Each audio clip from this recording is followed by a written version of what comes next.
पिछली कक्षा में हम प्रकाश के अपवर्तन के बारे में बात कर रहे थे। प्रकाश की कोई किरण जब किसी एक पारदर्शी माध्यम से किसी दूसरे पारदर्शी माध्यम में गमन करती है तो प्रकाश का पथ विचलित हो जाता है। इसी घटना को प्रकाश का अपवर्तन कहते हैं। प्रकाश की किरण जब किसी सघन माध्यम से विरल माध्यम में जाती है तो अभिलंब से दूर हो जाती है, और इसके विपरीत जब वो विरल माध्यम से सघन माध्यम में जाती है तो अभिलंब की ओर झुक जाती है। इसी क्रम में चलिए कुछ और जानकारी प्राप्त करते हैं। यह आवश्यक नहीं है कि जिस वस्तु का प्रकाश के लिए माध्यम सघन है उसका द्रव्यमान घनत्व भी अधिक हो। किसी माध्यम की प्रकाश को अपरिवर्तित करने की क्षमता उसके प्रकाशित घनत्व पर निर्भर करती है। चलिए अब हम अपने अगले टॉपिक पर आते हैं। आपने घड़ी साज को या घड़ी रिपेयरिंग करने वाले को तो देखा ही होगा, जो छोटे पुर्जों को बड़ा देखने के लिए मैग्नीफाइंग ग्लासेस का प्रयोग करता है।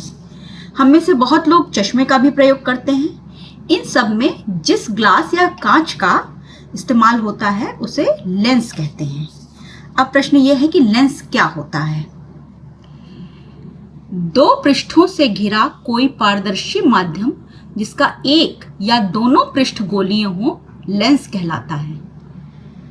लेंस में दो गोलीय पृष्ठ या कम से कम एक गोलीय व एक समतल पृष्ठ हो सकता है। जिनके दोनों पृष्ठ गोलीय होते हैं वे गोलीय लेंस कहलाते हैं। और गोलीय लेंस दो प्रकार के होते हैं, उत्तल लेंस और अवतल लेंस। जो उत्तल लेंस होता है वो किनारों की अपेक्षा बीच में मोटा होता है। किनारे पतले और वो बीच में मोटा होता है।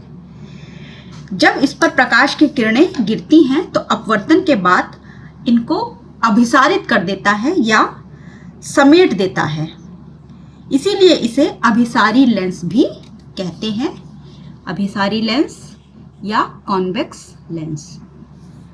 अवतल लेंस जो होता है वो किनारों पर मोटा और बीच में पतला होता है। किनारों की अपेक्षा बीच में पतला होता है। ऐसे लेंस में जब प्रकाश की किरणें गिरती हैं तो अपवर्तन के बाद वो इन्हें अपसारित कर देता है या फैला देता है। इसीलिए इसे अपसारी लेंस भी कहते हैं या कॉनकेव लेंस कहते हैं। उत्तल व अवतल लेंस दोनों ही में दो गोलीय पृष्ठ होते हैं। इसमें भी है देखिए, और इधर भी गोलीय पृष्ठ आपको दिख रहा होगा। इन गोलों के जो केंद्र होते हैं, जिस भी गोले का ये भाग होते हैं उस गोले के केंद्र को ही इनका वक्रता केंद्र कहते हैं। पुनः चूंकि इसमें दो गोले हैं और दोनों ये पृष्ठ किसी एक गोले का भाग है और ये पृष्ठ किसी दूसरे गोले का भाग है, तो इसके लिए और इसके लिए अलग अलग वक्रता केंद्र दोनों होंगे, जिनको C1 तथा C2 से दर्शाया जा सकता है।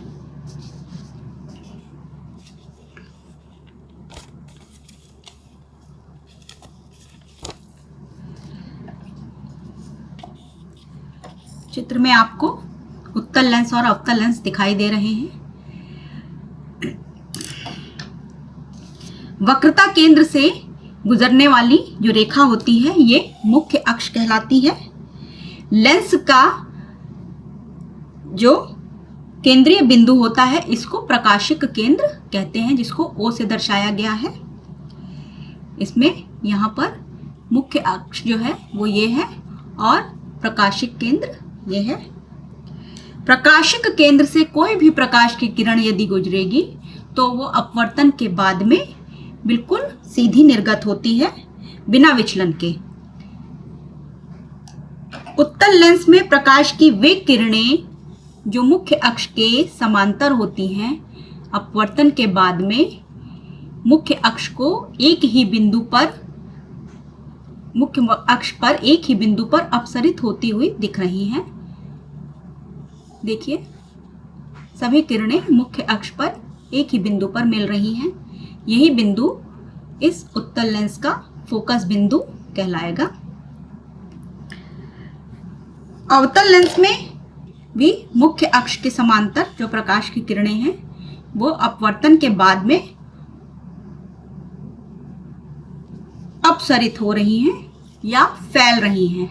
लेकिन जब हम डॉटेड लाइन द्वारा इनको पीछे की ओर बढ़ाएंगे, इसको भी, और ये वाली जो किरण है ये भी इधर की साइड में अपसरित हो रही है, इसको जब डॉटेड लाइन द्वारा पीछे की ओर बढ़ा रहे हैं तो ये भी मुख्य अक्ष को एक ही बिंदु पर प्रतिच्छेदित करती हुई दिख रही हैं। यही बिंदु अवतल लेंस का मुख्य फोकस कहलाता है। किसी भी अवतल व उत्तल लेंस के दो फोकस बिंदु होते हैं, F1 तथा F2। क्यों? क्योंकि हर उत्तल या अवतल लेंस में दो वक्रीय पृष्ठ होते हैं। एक फोकस इस वाले वक्रीय पृष्ठ के लिए मिलेगा जो इस साइड में होगा, और दूसरा फोकस इस वक्रीय पृष्ठ के लिए मिलेगा जो इधर की तरफ होगा। इसमें भी एक फोकस इस वक्रीय पृष्ठ के लिए है जो इधर है, और दूसरे वक्रीय पृष्ठ के लिए जो फोकस मिलेगा वो इस साइड मिलेगा। जो प्रकाश की किरणें फोकस से होकर गुजरती हैं, फोकस बिंदु से होकर गुजरती हैं, वो अपवर्तन के बाद में मुख्य अक्ष के समांतर दिशा में निर्गत हो जाती हैं।